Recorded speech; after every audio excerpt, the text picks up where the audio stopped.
Bonsoir, Azul. Avant de commencer d'entamer le sujet concernant la visite avortée jusqu'ici, apparemment, elle est annulée, la visite de Tebboune à Johannesburg, participé au sommet du G20. Donc, avant d'aborder ce sujet, j'aimerais bien parler un peu, revenir sur le sujet de Boualem Sansal, cet écrivain algérien qui n'était pas très connu malgré ses consécrations littéraires, qui n'était pas très connu de l'opinion publique algérienne. Il était connu évidemment par l'élite intellectuelle francophone encore, pas arabophone. Les arabophones ne lisent pas Boualem Sansal, ni Kamel Daoud, ni Yasmina Khadran. Donc, il n'était pas aussi connu qu'il l'est aujourd'hui. Donc, en voulant sévir contre Boualem Sansal, le régime algérien a donné l'occasion à Boualem Sansal de se faire connaître à l'opinion publique algérienne et aussi l'opinion publique française, celle qui n'est pas portée sur la lecture, et l'opinion publique mondiale. C'est une consécration, j'appelle ça une consécration, payée au prix d'une année de détention arbitraire, donc il a payé cher cette consécration Boualem Sansal. Puis Boualem Sansal a eu le grand mérite de démasquer, peut-être involontairement, je dis bien involontairement, il ne cherchait pas belligérance avec ses voyous. Le bonhomme, il est arrivé en Algérie pour rendre visite à sa famille, pour passer quelques jours chez lui, et le voilà kidnappé à l'aéroport d'Alger. Voilà ce qui s'est passé. Ce kidnapping a démasqué le visage hideux du régime algérien. Et Boualem Sansal a eu donc le grand mérite de révéler au monde ce que c'est le régime des voyous, ce que c'est la voyoucratie en Algérie, ce dont elle est capable.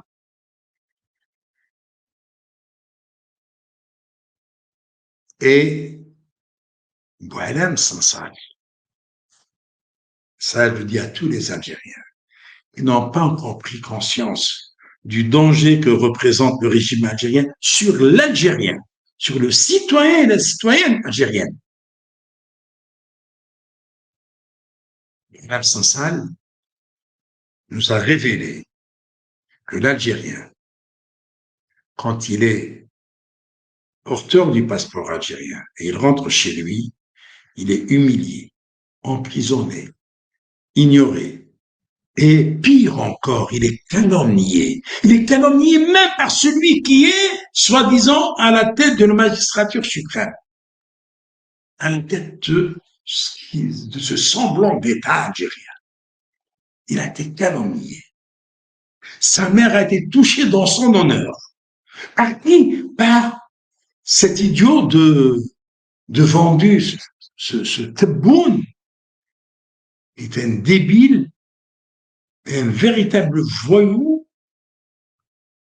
qui ne mérite pas la place où il est. Donc voilà, quand on est algérien, Boualem Sansal l'Algérien a été humilié dès qu'il a posé le pied sur le sol algérien, il a été enlevé, on lui a mis une cagoule sur la tête, certainement, on l'a jeté dans un cours de voiture, on l'emmène dans un centre de torture et on commence à le torturer. Si ce n'est pas physiquement, c'est mentalement qu'il est torturé. En tous les cas, il l'a été. Et puis, on le jette en prison.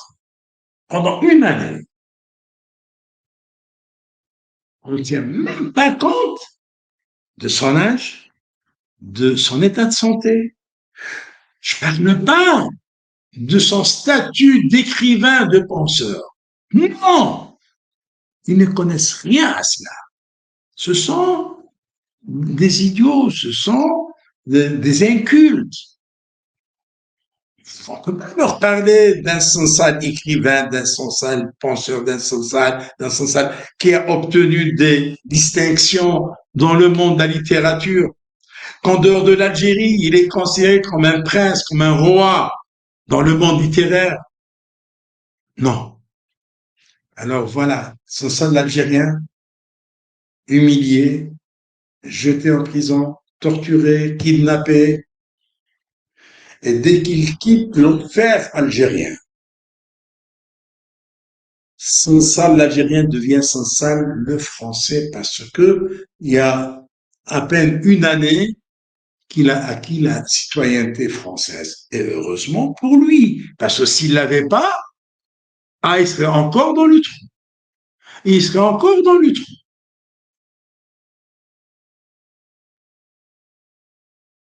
Oualem, le français, est accompagné par l'ambassadeur d'Allemagne dans un avion allemand qui se pose en Allemagne, où il est accueilli en grande pompe par les autorités allemandes,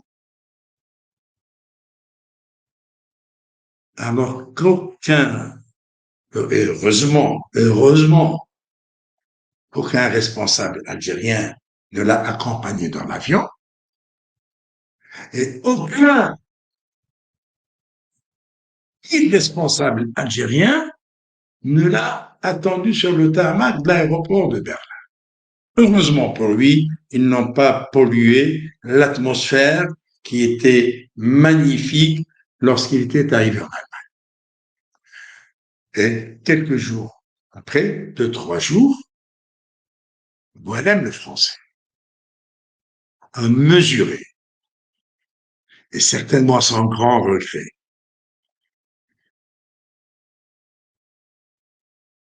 la différence qu'il y a en lui entre le Boilem algérien et le Boilem français. Le Boilem français a été accueilli à bras ouverts en France.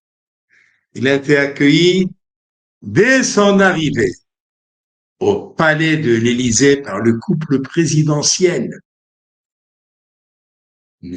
Emmanuel et Brigitte Macron. Boilem était accompagné de son épouse. Non seulement il a été accueilli au palais présidentiel de l'Élysée, mais il a été invité à un dîner d'honneur.